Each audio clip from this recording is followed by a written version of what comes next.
Bonsoir à tous et bienvenue aux 20h de la télévision du Burkina. Voici les titres.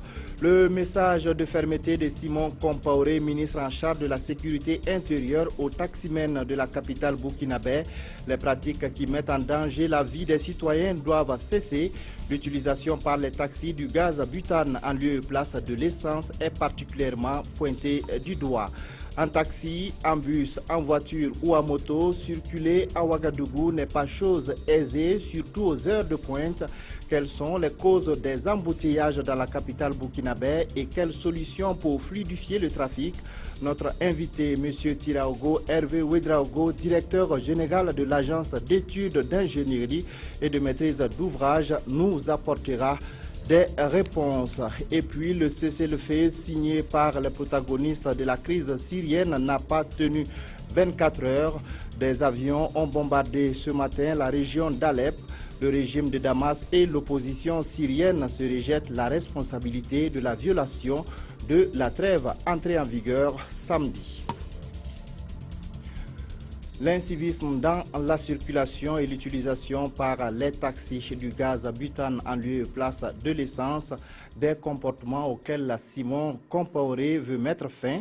Le ministre en charge de la sécurité intérieure l'a clairement expliqué aux taximens au cours d'une rencontre tenue hier à Ouagadougou.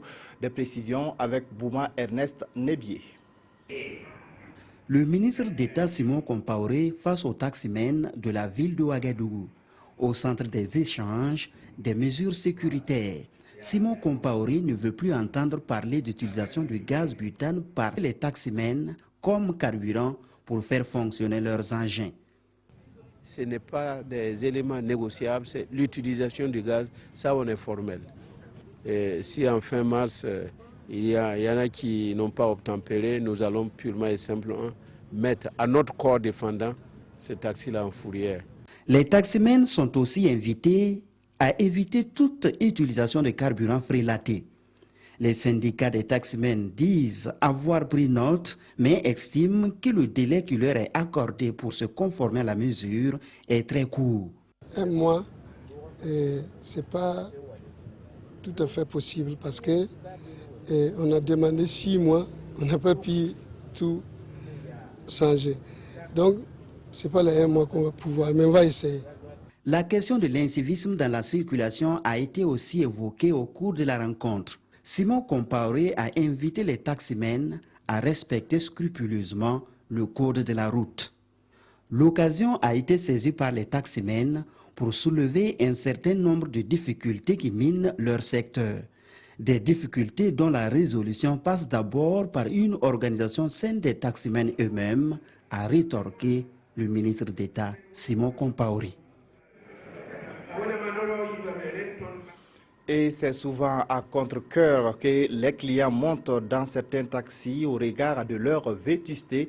À Ouagadougou, la plupart des taxis sont des vieux véhicules totalement désaxés. Les taximens espèrent que l'État les aidera à renouveler le parc des taxis. Gérard Sommet, Daouda Ouattara et Zalissa Sanfo. Taxi ou tas de ferraille. L'état de bon nombre de taxis à Ouagadougou laisse à désirer. Des mains qui font office de clientèle. Des sièges qui ne donnent plus l'envie vraiment de prendre place à bord. Des portières dont on ne sait par où attraper pour refermer. Des plastiques qui servent de vitres. Leur âge et leurs conditions d'acquisition en disent long sur leur état. Mon taxi fait à 27 ans aujourd'hui. C'était le taxi de quelqu'un que je conduisais. Comme c'est usé, il a abandonné ça dans mon garage et je l'ai racheté et remis sur pied. Les taximens le savent bien. Leurs taxis ne sont bons que pour la casse. Mais faute de moyens pour les renouveler, ils préfèrent ironiser et trouver une autre dénomination à leur taco. En tout cas, c'est débrouiller arriver, parce que les véhicules sont les anciens véhicules. On ne peut pas gagner un nouveau véhicule. Et pour les clients, la qualité de ces débrouillés arrivés donc va au-delà du visuel. C'est par contrainte qu'ils les empruntent. Ça pue très souvent dans les taxis. On ne peut même pas respirer. Mais qu'est-ce que vous voulez? On n'a pas le choix. Le taxi lui-même, quand même, il n'est pas tellement... Il a une odeur. Et on ne prend pas soin de nettoyer les taxis. Et ils se lèvent comme ça les matins. Bon, comme ça, on ne se comprend pas travailler. Donc les taxis, tu vas voir des trucs qui sont jetés dedans. Les clients ont déjà jeté des sachets, des trucs déjà consommés, des bananes, de n'importe comme ça.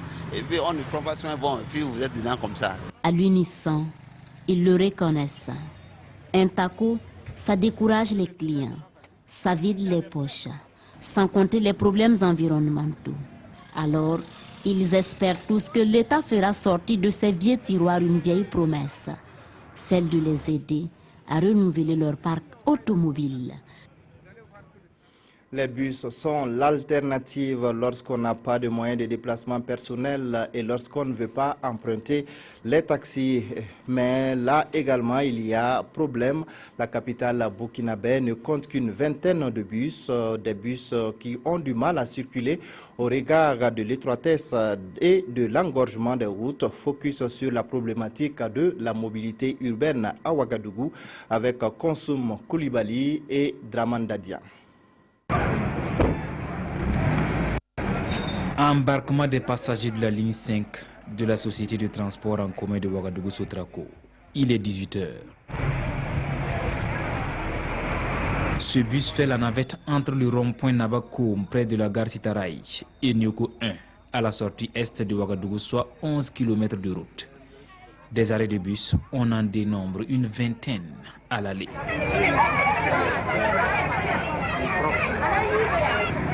Retard et surcharge sont les principaux griefs des clients à l'égard des chauffeurs de la Sotraco, disons plutôt des machinistes, car ils sont aussi vendeurs de tickets de bus. Souvent on prend plus que 100 personnes dans un bus.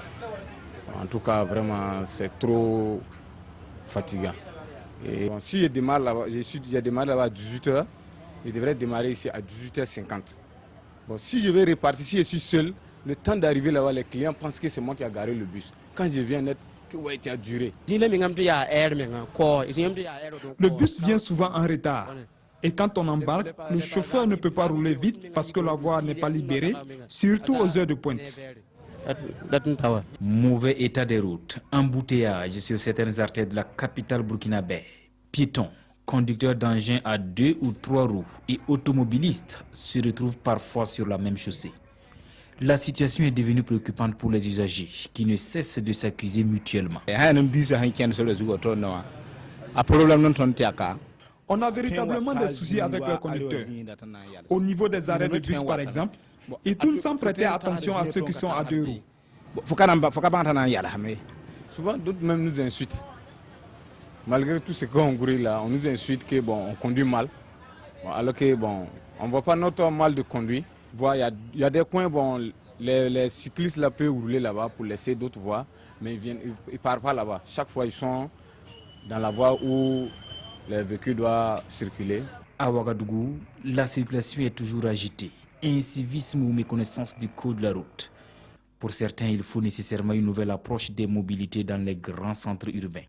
Le souhait, c'est que véritablement l'autorité puisse aménager en tout cas les voies qui sont là.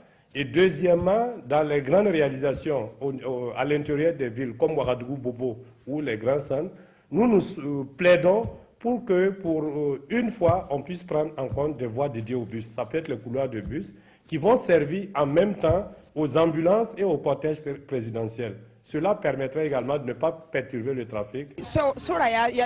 La voie est étroite, ce qui provoque des accidents. Il faut que les autorités songent à revoir l'état de nos routes au regard de l'accroissement de la population.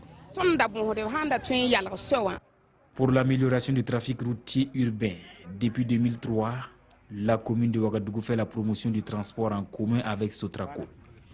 Mais à ce jour, seule une vingtaine de bus sont opérationnels. Insuffisant pour satisfaire la demande et il en faut plus. On ne peut être opérationnel que si on a un minimum de bus. Et ce minimum-là, il est très important qu'on puisse le constituer et Sotraco seul ne peut le faire. Parce que vous savez qu'on est dans un domaine très sensible et les coûts sont en fait sociaux. Donc avec cela, on ne peut pas acheter des bus. On a élaboré un projet d'acquisition de 70 bus pour cette année 2016. On souhaiterait vivement que l'autorité nous accompagne. Actuellement, la population de Ouagadougou est estimée à plus de 2 500 000 habitants. Et selon les statistiques, nous explique le directeur général de la Sotraco, en 2020, il lui faudra 300 bus pour desservir Ouagadougou et ses périphéries. Et notre invité est M. Tiraogo Hervé Ouedraogo, directeur général de l'Agence d'études d'ingénierie et de maîtrise d'ouvrage. Bonsoir DG. Bonsoir. Alors, vous venez de suivre ce reportage avec nous. Alors, votre réaction par rapport à ces problèmes de mobilité urbaine à Ouagadougou? Ben, ce problème est bien réel. Je pense que le reportage est assez net. Il n'y a pas besoin de faire photo. Il est problématique d'un certain nombre de situations qui sont propres à notre ville, Ouagadougou en particulier, aux autres villes du pays. D'accord. Justement, est-ce que la ville de Ouagadougou a été conçue pour permettre le développement d'un bon système de transport en commun? Oui, certainement. Le problème subsiste pas dans la conception de la ville. Le problème, c'est que la ville de Ouagadougou, jusqu'à aujourd'hui, ne dispose pas d'un plan de transport, un plan de circulation. Donc c'est ce plan mis en œuvre qui devrait permettre donc, de régler tous ces problèmes récurrents-là, donc qui sont évoqués tantôt par les usagers, tantôt par les directeurs de la Sotraco. Alors, certains ont parlé dans le reportage, on l'a suivi, de l'absence de voies réservées aux bus. Est-ce que ça, ce n'est pas un problème de planning, par exemple? Mais justement, parce que lorsque vous avez un plan de circulation d'une ville, dans ce plan, vous avez tous les problèmes qui sont posés. D'abord, on va dédier ce qu'on appelle des sites propres. C'est-à-dire que dans certaines voies, on va dégager des voies prioritaires pour les bus et les taxis. Donc ça se fait à l'échelle générale de la ville et sur une période de 10 à 20 ans. C'est ce plan qui n'existe pas encore pour notre ville. Il y a eu des études diagnostiques qui ont été faites en 2009 et en 2012 par la commune de Ouagadougou, mais ce plan reste encore dans les tiroirs, il n'est pas encore à l'ordre du jour. C'est une fois que vous avez un plan comme ça, qu'on peut dégager en fonction de la population des différentes zones, qu'on peut dégager des voies propres aux bus et aux taxis. D'accord. Alors, comment on peut accorder l'offre de mobilité et le développement dans une ville comme Ouagadougou? Alors, il faut savoir que dans le monde entier, le transport en commun est déficitaire. Donc, c'est le pouvoir public qui apporte presque toujours de la subvention pour compenser le manque à gagner. Mais en fait, cette compensation que le pouvoir public apporte, c'est en fait le coût de la mobilité. Si vous prenez une ville comme Ouagadougou, c'est à peu près 500 km². 500 km². Et nous avons en moyenne 150 mobylettes pour 100 ménages. Et à peu près 75 vélos pour 100 ménages. Donc si vous faites le calcul, c'est à peu près 2 à 3 mobylettes par ménage. Le ménage s'entendant un couple et 4 enfants. Donc, on a une tradition individualiste de transport. La solution, ça serait d'abord de commencer par mutualiser les transports, que ce soit au niveau public comme au niveau privé, et aussi les coopératives de taxis. Parce que, pourquoi ils ne s'en sortent pas? Parce qu'ils ce sont des exploitants individuels. Voilà. Et l'État ne peut même pas les aider. Mais si ce sont des coopératives de taxis qui ont une entité morale, en ce moment, c'est plus facile pour les pouvoirs publics d'intervenir. Mais toutes ces questions, généralement, sont traitées dans le plan de transport. D'accord. Alors, est-ce que la ville de Ouagadougou, particulièrement, peut rêver un jour d'avoir des transports assez développés comme les tramways ou les métros? C'est tout à fait possible. Le tramway ou le métro, il faut espérer avoir à peu près entre 100 000 passagers par jour. Je pense qu'en un premier temps, on peut partir avec des bus. Je prends un exemple. Ici, vous êtes une zone de ministère. On peut, par un système de bonus-malus, vous inciter à abandonner vos véhicules et prendre des cars, parce qu'on sait où vous habitez tous, et prendre des cars qui vous amènent au boulot. Et donner une incitation au niveau salarial, etc. Toutes choses qui vont vous amener à déposer votre voiture. L'abonnement sur le bus actuel, c'est à peu près 5 000 francs par mois, si je m'abuse. Et une mobilette, ça coûte à peu près, rien que pour l'entretien, 10 000 francs CFA. Alors, si vous faites l'intégration sur 10 ans, c'est à peu près le quart. C'est-à-dire qu'une famille qui utilisait un transport en commun serait capable, au bout de 10 ans, d'avoir un logement social. Ou si vous l'amenez à l'année, serait capable de scolariser 4 ou 5 enfants en plus. Alors donc, c'est un travail que nous devons de faire pour abandonner nos habitudes individualistes, pour entrer dans un système de transport mutualisé. Alors, concrètement, aujourd'hui, qu'est-ce que les autorités de la ville de Ouagadougou doivent faire prioritairement pour désengorger la circulation? Je pense que le plus urgent, c'est de mettre en place ce plan de circulation, en impliquant tous les acteurs, depuis le piéton jusqu'aux entités constituées comme la Sotraco et les entités qui gèrent le transport. Une fois ce plan mis en place, il y a des enquêtes de trafic qui sont régulièrement faites dans la ville. À partir de cela, on sait modéliser, on sait prévoir la circulation à Ouaga dans 5, dans 10, dans 15 ans. Il faut savoir que dans les 15 dernières années, le trafic a augmenté en moyenne à peu près de 10%. Et si vous prenez les mobylettes, c'est même jusqu'à 24%.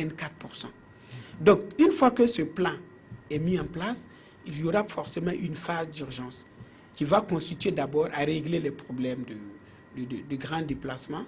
Et après, il y a tout un grand travail que nous devons de faire pour changer nos habitudes à nous. Voilà, pour rentrer progressivement dans ce système de transport en commun. Et ça peut aller progressivement sur 10-15 ans pour espérer maintenant déboucher plus tard sur des bus plus grands et peut-être un jour au tramway. Merci en tout cas, Monsieur Tiraogo Hervé Ouedraogo, directeur général de l'Agence d'études d'ingénierie et de maîtrise d'œuvre, d'avoir accepté notre invitation et d'avoir répondu à toutes ces questions. La suite du journal. Les pouvoirs publics peuvent justement travailler en collaboration avec les géomaticiens pour l'élaboration du plan d'urbanisme. Ce samedi, l'association des professionnels de la géo-information a organisé la 3e édition de la Journée nationale des systèmes d'information géographique. Le thème de cette journée, géomatique et gestion urbaine. Le point avec Ibrahim Sombier et Oumou Sissé.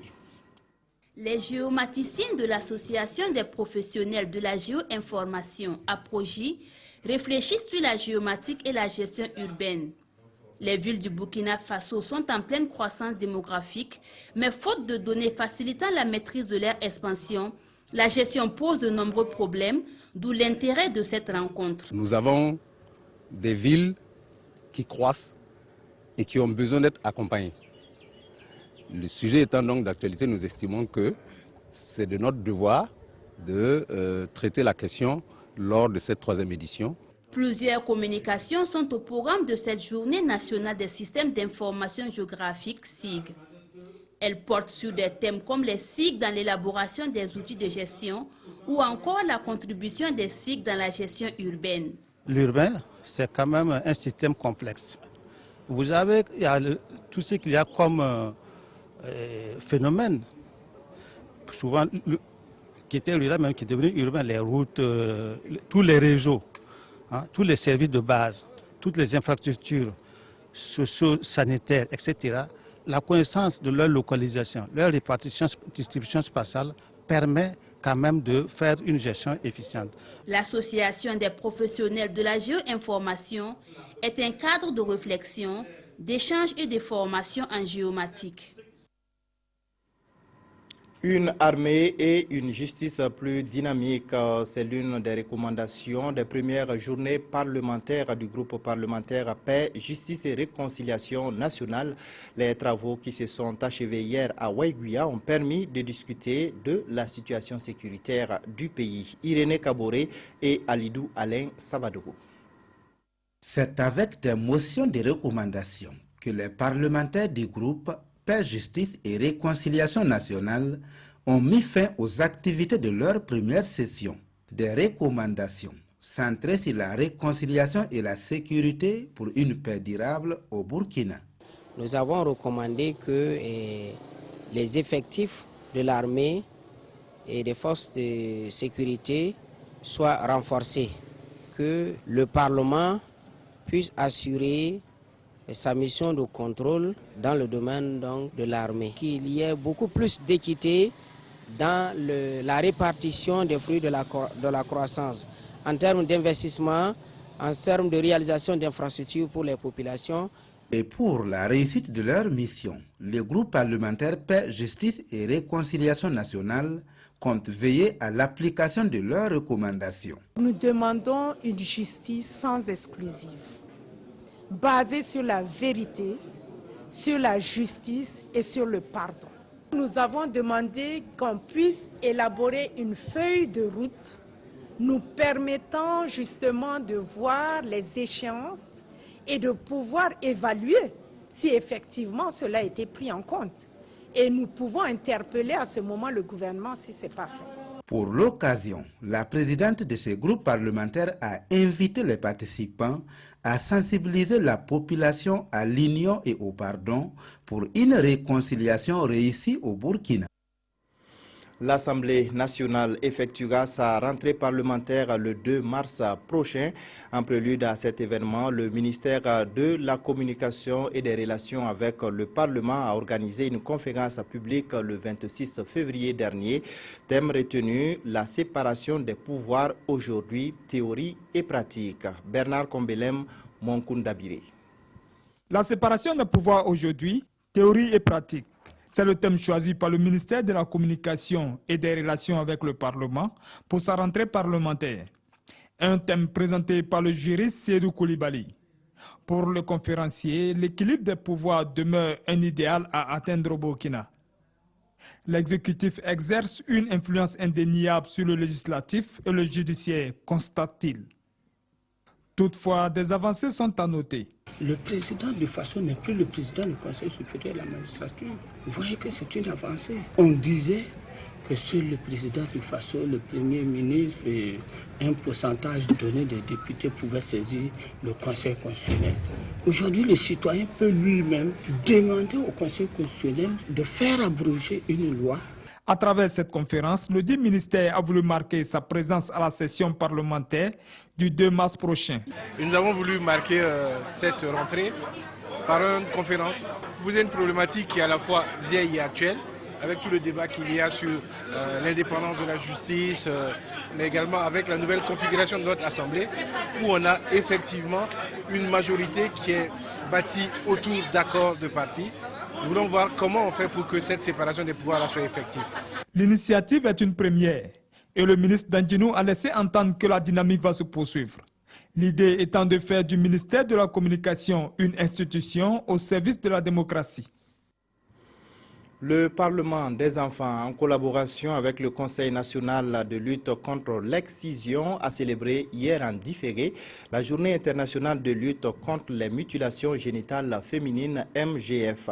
Cette commémoration a été marquée par une marche et la remise d'un mémorandum au président de l'Assemblée nationale, Nongba Kouda et Solange Guigma. Parti du rond-point de la bataille du rail pour l'Assemblée nationale, ces jeunes et enfants assistés par le Conseil national de lutte contre l'excision matérialisent à travers cette marche leur engagement pour la lutte contre la pratique de l'excision. Une marche de plaidoyer placée sous le signe de la mobilisation pour l'atteinte des objectifs mondiaux, notamment la tolérance zéro aux mutilations génitales féminines d'ici à 2030. Nous avons appris ce slogan patriote. Nulle pitié pour les ennemis de la nation. Nous paraphrasons en disant « Nulle pitié pour les ennemis de l'enfance ». C'est pourquoi nous exprimons notre engagement à nous mobiliser pour contribuer à la réalisation des nouveaux objectifs mondiaux à travers l'élimination des mutilations génitales féminines. Le taux de prévalence dans la tranche d'âge de 0 à 14 ans est de 13,3% selon l'IDS 4. Alors c'est une satisfaction en ce sens que ça note quand même une régression de la pratique au Burkina Faso. Mais il n'en demeure pas moins qu'il y a toujours des poches de résistance. Et les jeunes comptent faire face à ces postes de résistance avec l'appui des partenaires techniques et financiers et de l'épouse du chef de l'État Sika Kabouré qui ont réitéré leur volonté à les accompagner dans cette lutte. les enfants ont décidé de venir renforcer la lutte que nous avons commencée depuis quelques années déjà. Et je ne peux qu'être fière de les accompagner. En remettant le mémorandum au président de l'Assemblée nationale, la représentante du Parlement, des enfants du Burkina espèrent des députés du peuple une relecture de la loi 096 portant lutte contre l'excision, une requête qui semble avoir eu un écho favorable. En venant à la représentation nationale, les enfants sont venus nous sensibiliser sur nos devoirs de parlementaires. Nous allons revisiter cette loi pour la rendre plus contraignante face à ceux qui poursuivent dans la pratique de l'excision. Nous allons aussi élargir cette loi pour englober d'autres types de violences faites aux enfants. Cette marche suivie de la remise du message de plaidoyer entre dans le cadre de la commémoration de la 13e journée internationale de lutte contre l'excision, célébrée en différé sous le thème « Mobilisons-nous pour la fin de l'excision au Burkina Faso ». À quelques jours de la célébration de la Journée internationale de la femme, les femmes de Diebougou et de Dano dans le sud-ouest ont de la peine à trouver le pain tissé. Les groupements de tisseuses, malgré les difficultés d'approvisionnement en matières premières, se battent pour confectionner les pains et satisfaire les clientes. Bernard Kombelem, Draman Kabore. À l'occasion de la célébration de la Journée internationale de la femme cette année, 2 groupements de femmes tisseuses de pain Faso d'Amfani de Diebougou et de Dano sont associés à la confection du pain 8 mars Faso d'Amfani. Il s'agit de l'association Polyvahirou de Diebougou, qui signifie Jeune fille lève-toi, et de l'atelier de confection du pain traditionnel de Madame Sedogo. Il y a des gens qui viennent de Ouara, ils viennent, ils payent les pains avec nous, ils amènent à Ouara. Ceux qui nous savent, ceux qui connaissent qu'on est là. Ils viennent. Elle se plaint aussi, elle dit que ce n'est pas les mêmes qualités. Il dit que c'est pour notre qualité là qui est le plus meilleur pour eux. La clientèle composée notamment de groupements de femmes, de revendeuses et de particuliers sont obligés de s'inscrire auprès de ces tisseuses pour espérer avoir un pain. Mais hélas, l'indisponibilité des fils pour la confection du pain constitue un blocus. On n'arrive pas à satisfaire la clientèle à cause du manque de fils. Puis c'est souvent quand on va là, on n'arrive pas à trouver les fils. Quand ils fabriquent à l'usine, ils prennent donner aux femmes d'associations à Ouara. Alors que si ils ne donnent pas aux grossistes, nous qui sommes dans les provinces, on ne peut pas avoir. Conséquence, dans les boutiques de vente de Diebougou et de Dano pullulent plusieurs sortes de pain. Les commerçants ont su tirer profit du manque de pain. Ils ont pressenti ça et ils ont pallié à la situation. Quelque part, bon, c'est salutaire aussi parce que franchement les pains ne sont pas là, c'est pas disponible. À Dano ça manque, chaque jour on t'appelle, on veut pain ici mais tu ne peux pas fournir. Pour mieux réussir l'organisation de la Journée internationale de la femme dans les années à venir, tisseuses et commerçants de Diebougou et de Dano ont leur petite idée. S'il y a lieu de rectifier là, moi ma préoccupation c'était que ces pains là même ne franchissent pas la frontière. Voilà, et de disponibiliser les fils pour les tisseuses, parce que c'est ça aussi le problème. La personne a beau avoir la volonté, s'il n'y a pas de fil, elle ne peut pas travailler. En attendant les festivités du 8 mars prévues se tenir au niveau régional à Diebougou, Madame Sedogo et les femmes de l'association Polyvahirou souhaitent s'affilier à l'association des femmes tisseuses de Ouagadougou afin de mieux s'épanouir de l'activité de tissage. Le secrétariat permanent du plan d'action pour la gestion intégrée des ressources en eau interpelle les usagers sur la nécessité de la protection des ressources en eau et le paiement de la taxe parafiscale au profit des agences de l'eau. Il a organisé une conférence de presse aux fins d'impliquer les hommes de médias dans la sensibilisation. Daouda Ouattara, Kadissanoro. Le Burkina Faso a adopté en 2009 la loi portant institution d'une taxe parafiscale au profit des agences de l'eau. Cette taxe dénommée contribution financière en matière d'eau vise à mobiliser les ressources financières à l'intérieur des agences de l'eau afin d'optimiser le financement des actions de protection des ressources en eau de notre pays. Elle comprend la taxe de prélèvement de l'eau brute, la taxe de modification du régime de l'eau et la taxe de pollution de l'eau.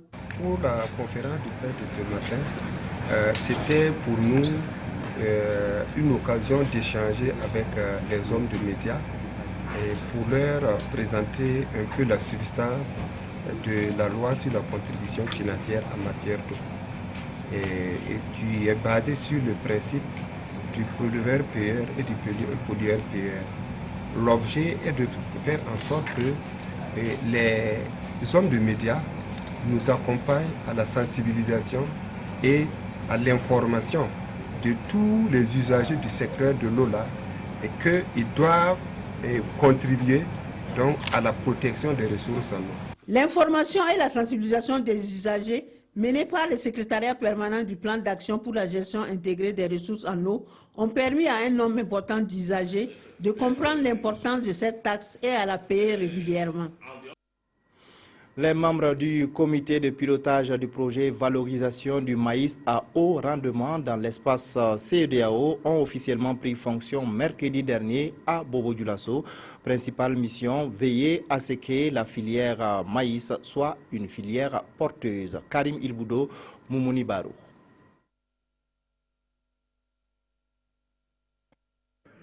Désignés à l'unanimité par l'ensemble des acteurs de la filière maïs, ces membres sont désormais chargés de piloter la direction de la plateforme d'innovation multi-acteurs directs. Ce bureau aura donc pour tâche de mener à bien les activités du projet valorisation du maïs à haut rendement dans la région de Haut-Bassin. C'est un comité qui s'appelle la plateforme d'innovation multi-acteurs pour s'occuper des questions de la filière maïs, de la production jusqu'à la commercialisation. Ce sont les acteurs eux-mêmes qui vont se retrouver pour voir comment ils peuvent produire pour que la filière puisse bien fonctionner. Lancée en janvier 2015, la mise en œuvre du projet semble connaître un début plutôt encourageant. En termes de production de semences de base, il y a près de 30 tonnes de semences qui ont été produites concernant les 6 variétés. Le projet a déjà formé 90 agents techniques pour renforcer la capacité des acteurs. Le projet a permis à ces 90 agents de former 801 producteurs de maïs. Le projet a pu mettre en démonstration, donc faire des champs-écoles où on montre aux paysans comment cultiver le maïs pour qu'il soit rentable. Voilà autant d'acquis que le projet a engrangé selon les scientifiques. L'ambition est toujours d'accroître la capacité des acteurs pour faire du maïs le pôle de développement économique dans la sous-région. Comment fonctionnent les institutions de la République? En dehors des cours de droit, on peut trouver la réponse à cette question dans le lexique élémentaire d'éducation civique produit par le Cercle d'études et d'éducation à la démocratie et aux droits humains. Une contribution du Cercle à la formation au civisme. Le lancement du livret avec Ibrahim Sombier et Oumou Sissé. La République, la nation, les citoyens, le civisme, les droits et devoirs du citoyen. Voici quelques notions qui trouvent leur définition dans le lexique élémentaire d'éducation civique, un livre de sensibilisation et d'information. Écrit dans un langage accessible au commun des lecteurs, le livre est produit par le Cercle d'études et d'éducation à la démocratie et aux droits humains, CEDDH. Ce livret a été produit pour permettre à notre structure de pouvoir donc travailler à la promotion de la bonne gouvernance et de la démocratie. La jeunesse a exprimé sa soif de participer à la gouvernance politique et donc il faut qu'elle soit encadrée, il faut qu'elle maîtrise quand même les règles de fonctionnement de l'état de droit. Tiré en 500 exemplaires, ce livret sera distribué gracieusement aux élèves et étudiants et à toute personne désirant acquérir des connaissances. Le Cercle d'études et d'éducation à la démocratie et aux droits humains est une organisation de la société civile créée en 2013. Il s'est fixé pour objectif d'éduquer les populations aux valeurs de la démocratie et de la bonne gouvernance. Il travaille également à l'instauration d'une culture de civisme et de citoyenneté. Le Festival international des masques et des arts Festima bat son plein depuis hier à Dédougou. Plus de 2500 masques venus du Bénin, de la Côte d'Ivoire, du Mali, du Togo et du Burkina Faso participent à cette 13e édition. Julien Bayala, Christophe Traoré et Paul Savadogo. À travers une parade, 500 masques ont défilé dans les artères de la ville de Dédougou pour donner le ton de la 13e édition du Festiman, le Festival international des masques et des arts. Juste après, c'est l'ouverture officielle au stade régional. Jusqu'au 5 mars prochain, environ 2500 masques en feuilles, fibres, écorces, tissus et paille venus de 6 pays vont se produire en 42 spectacles sur 2 sites. Festiman apparaît comme une initiative culturelle, comme un festival qui assure la promotion et la pratique du masque. Aujourd'hui, dans notre contexte, l'institution du ministère de la Culture, des Arts et du Tourisme, le gouvernement a le devoir d'accompagner toutes les initiatives qui vont concourir à sauvegarder la pratique culturelle qui présente un minimum de valeur. La 13e édition du Festiman se tient sous le thème « Créer les infrastructures de sauvegarde du masque ». Créée en 1995, la SAMA, l'Association pour la sauvegarde du masque, va au cours de ce festival renouveler ses instances et jeter un regard sur le chemin parcouru. Au départ, le festival que vous venez de voir l'ouverture s'organisait avec quelques groupes venant de la localité autour de la ville de Dédougou. Et aujourd'hui, c'est une manifestation qui regroupe au-delà de nos frontières. En plus des spectacles, des expositions, des conférences et un marché africain sont au programme de cette 13e édition du festival. La 3e édition du FAMA, le Faso Music Award, aura lieu le 5 mars prochain. Le comité d'organisation a fait le point des préparatifs hier au cours d'un point de presse, musique et réconciliation nationale. C'est le thème retenu cette année. Jean-Hugues Bayala, Mamadou Ali Compaoré. Le 3e FAMA, Faso Music Award 2016, aura lieu le 5 mars prochain à Ouagadougou dans un hôtel de la place. Le FAMA est un événement culturel qui récompense les acteurs intervenant sur toute la chaîne de l'activité. Ainsi, musiciens, producteurs, arrangeurs, réalisateurs vidéo, journalistes et autres méritants recevront des récompenses au cours de la cérémonie présidée par le ministre en charge de la culture sous le parrainage de l'ambassadeur du Maroc dans notre pays. Cette année, le thème retenu est musique et réconciliation nationale.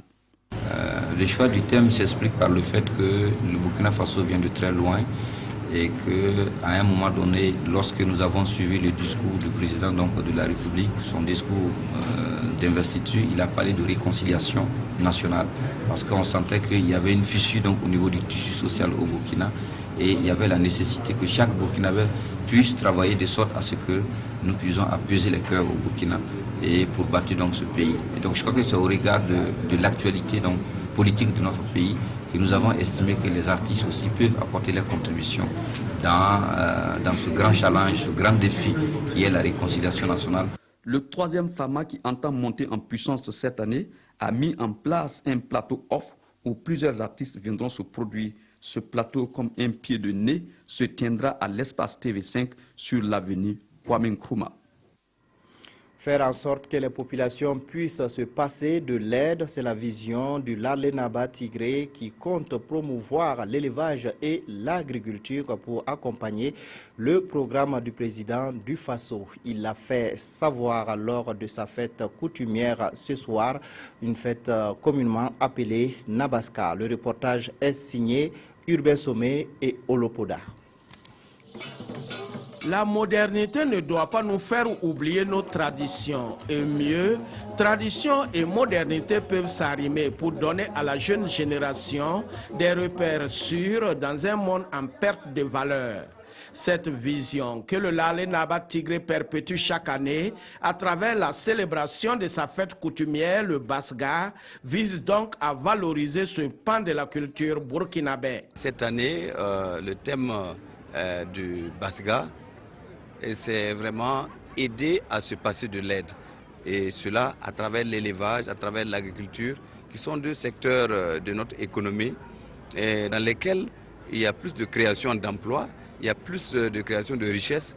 Le Basga, c'est à la fois des réjouissances populaires et des rites traditionnels. Plus de 60 artistes vont participer à cette fête coutumière à travers des prestations.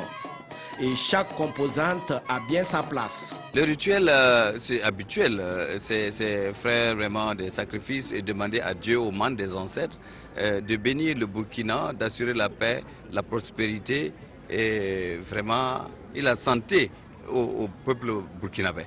Ces convives du jour tiennent aussi à la survie de cette tradition multiséculaire.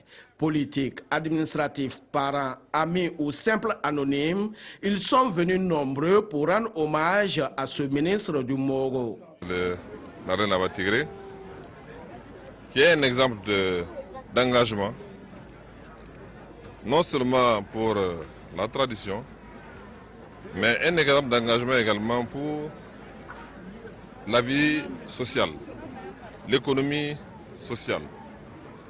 Tout ce qu'il fait est désintéressé et je vois qu'il cherche à faire en sorte que les jeunes de ce pays ne tombent pas dans la désespérance. Ça fait pratiquement 26 ans de règne, ce n'est pas 26 jours de règne. Donc on n'a qu'à remercier le bon Dieu et demander au bon Dieu qu'il nous accompagne jusqu'à l'année prochaine et nous protéger sur toutes les lignes pour que vraiment nous puissions quand même avoir l'année prochaine pour pouvoir mieux fêter. Une étape de franchie, une autorisation obtenue. Les récoltes relevant de l'aire géographique du Lalé peuvent être désormais consommées et c'est cela même le fondement du Nabaska. En Syrie, le cessez-le-feu n'aura tenu qu'une journée. Des avions ont bombardé ce matin la région d'Alep. Les deux camps s'accusent mutuellement. Plusieurs bombardements en Syrie. Le cessez-le-feu a été violé au moins 9 fois depuis samedi matin. 6 villages ont été visés ce dimanche. Des raids ont visé les régions de Hama dans le centre et la région d'Alep. L'opposition syrienne affirme que la cessation des hostilités a été violée 15 fois par le régime de Damas et par ses alliés. Ces derniers bombardements auraient fait un mort à Alep. Au nord de la Syrie, une centaine de militants seraient entrés dans le pays en passant par la frontière turque. Ils auraient visé la ville de Tal Abyad, une attaque qui aurait été soutenue par des tirs provenant du territoire turc. C'est ce qu'affirme le Centre russe pour la réconciliation des partis qui supervise la trêve dans le pays. Le cessez-le-feu est en partie respecté, affirme le président turc Recep Erdogan. Et quand nous regardons les zones où le cessez-le-feu est mis en œuvre, je pense que cela concerne environ un tiers de la Syrie. L'Arabie saoudite a accusé la Russie et le régime de Damas de violer la trêve. Dans les grandes villes comme Damas, la capitale, ou Alep, la trêve a été bien respectée. Et au Vatican, le pape François a exprimé son espérance que le cessez-le-feu puisse mettre fin à la guerre qui a fait au moins 270 000 morts. Comme chaque dimanche, nous recevons le service sport pour l'actualité sportive. Bonsoir à Mamadi Ouena. Bonsoir à Damassayon. Aboubakar Sagnon. Aboubakar Sagnon, Alors, le week-end a été riche donc en événements sportifs. On peut parler, si on peut le dire, de l'élimination de l'USFA. Oui, le club burkinabé qui était en campagne africaine et hier au stade du Katour, l'USFA qui était devant le Kaouka Marrakech, l'USFA qui est parvenu à marquer les 3 buts qui faisaient son retard parce que l'USFA avait encaissé 3 buts au match aller. Oui. Et nous allons peut-être revoir le résumé de ce match qui a vu une équipe de l'USFA métamorphosée. Okay. Les dieux du foot en ont décidé autrement. Battu 3-0 le 14 février dernier à Marrakech par le Kaukab, l'USFA a réalisé la prouesse de revenir à 3 buts partout sur les 2 matchs. Après une première période laborieuse où l'USFA a dominé sans trouver la faille, l'USFA revient en seconde période sur le terrain plus déterminé. À la 52e minute, Mikailou Dramé est déséquilibré dans la surface de réparation du Kaukab. L'arbitre central Benjamin Odé accorde le pénalty à l'USFA. Pendigue Traoré ne tremble pas et ouvre le score. Sur le coup, Issa Balbonné fait entrer Aruna Kafando et Cyril Pan. Un coaching qui s'avère gagnant par la suite. C'est d'abord Cyril Pan qui porte les espoirs de l'USFA avec le deuxième but à la 62e minute. Aruna Kafano limite un quart d'heure plus tard, soit à la 78e minute.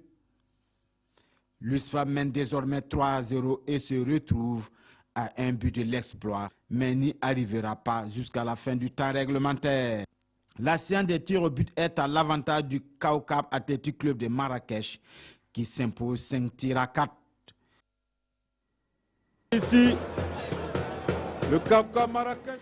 Voilà, l'USFA qui n'est pas parvenu à se qualifier malgré ce score de 3-0 qui lui a permis de remonter le score, et les tirs au but n'ont pas été chanceux pour les Burkinabés. À Bobo Dioulasso, le RCB jouait cet après-midi contre le Stade Malien. Oui, malheureusement, le RCB aussi est tombé, et le Racing Club de Bobo Dioulasso qui tombe pour la deuxième fois après avoir perdu 3-1 au match aller à Bamako. Le RCB est tombé cet après-midi 1-0. Le but malien qui a été marqué à la 6e minute par Issaka Samake. Le RCB n'a pas eu les ressources pour revenir au score. Et la conséquence de cette défaite, c'est la démission de l'entraîneur du RCB, Oscar Barrault, qui a jeté le pont après cette défaite. Ah, d'accord. Alors, au cours de la semaine, il y a eu des matchs amicaux pour les étalons juniors. Oui, les étalons juniors avaient une double confrontation avec les Panteros du Gabon. D'abord, c'était mardi dernier, la première confrontation. Les étalons juniors se sont imposés 1-0 devant les Panteros. Et vendredi, il y a eu le deuxième match entre ces deux formations, et les Gabonais ont pris leur revanche et ont gagné 1-0 également. Et du côté de l'Égypte, les étalons locaux sont allés affronter les pharaons locaux, et là, c'est une défaite 2-0 des étalons locaux qui préparent le CHAN 2018. Alors, d'accord. Alors, malgré ces matchs internationaux, il y a le championnat national de première division qui s'est déroulé. Oui, la 14e journée du championnat national de football de première division qui était à l'affiche. Il n'avait que 4 matchs parce qu'il devait avoir 8 matchs, mais dû aux matchs amicaux et aussi aux matchs des Africains, et il n'y a eu que 4 matchs. Luzi qui bat la Jeb 1-0, Lusco bat Lefo 1-0 également. Uzo BPS cet après-midi 0-0, et Asfa Yinga qui bat Bankou Sport 2-0, et le RCK qui n'a pas joué mais qui est toujours leader, et Bankou Sport et Majestic sont les deux relégables à ces instances du championnat. Et pour finir, il y a eu le basket, la 2e édition du All-Star Game en basketball, et Ouaga qui s'est imposé devant Bobo Dioulasso 93-74. C'est une manifestation qui regroupe les meilleurs joueurs du championnat de basketball de Bobo contre ceux de Ouaga. Merci Mamadi Ouena pour toutes ces informations sportives. On aura certainement les images demain lors du magazine des sports. Abouakar, demain, on va développer tout cela vraiment dans le magazine des sports. Merci pour tout, mesdames et messieurs. C'est la fin de cette édition. Merci de nous avoir suivis. Toute l'équipe de 20h de cette semaine se joint à moi pour vous dire merci de votre fidélité. Passez d'excellents moments en compagnie de nos programmes.